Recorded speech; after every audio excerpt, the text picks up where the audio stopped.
Hey guys, this is Daniel from Produce Finance, and today I will be explaining to you the dividend growth model. Now, this is a pretty simple model, and obviously for those of you who are professionals in the field of finance, it's not something you need to maybe learn because you probably know it kind of like by heart. But I am talking to people who are just I would say, interested about finance. Maybe they are taking managerial finance 1 or managerial finance 2. So they probably have encountered this model lately. And this is the formula for this model. It basically means that the current stock price is derived by the future dividend plus the future stock price divided by RE minus G.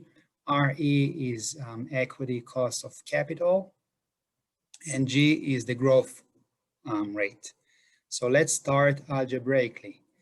Algebraically, why would we subtract G from RE if G is supposedly increasing, right? There is a growth. So why do we subtract that growth from RE, equity cost of capital?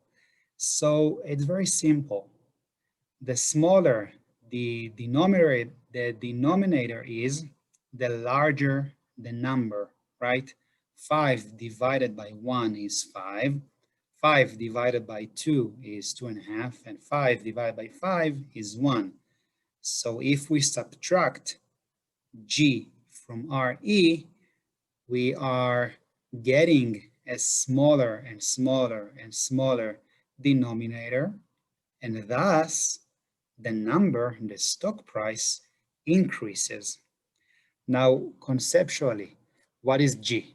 So there is an assumption in finance that over time, firms, companies are supposed to improve their operations, expand, become, larger, bigger, better, more revenues, more income, more cash, actual cash on hand. And when it happens, those companies have more money to pay out dividends. So if they pay more in dividends, right, there is a growth. It's called the dividend growth model. So they pay more. So if we put these two things together, we combine them, the algebra and the concept.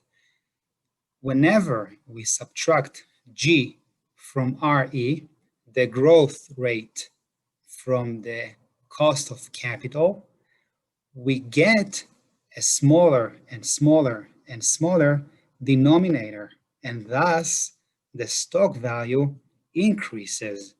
Now, what is equity cost of capital? So basically, equity cost of capital is the required rate of return.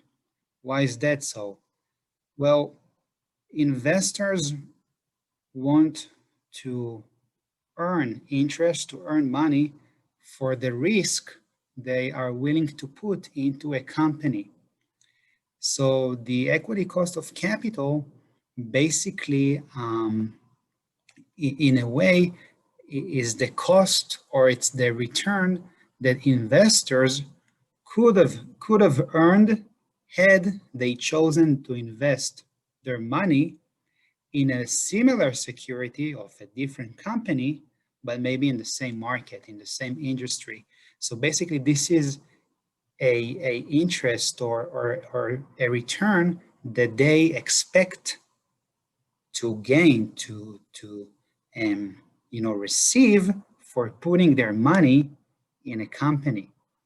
And this is how it looks like again, right? So we subtract G, the growth rate, from RE, equity cost of capital. The denominator is going to get smaller and smaller and smaller, and thus the stock value is going to get, larger and larger and larger. And this is basically what the dividend growth model means. So I just find it interesting. I love finance and I want to share this knowledge with you guys. This is all I have for today. I hope you enjoyed and learned something new. And don't forget, finance is fun. All right, my friends, I'll see you later and have a good day.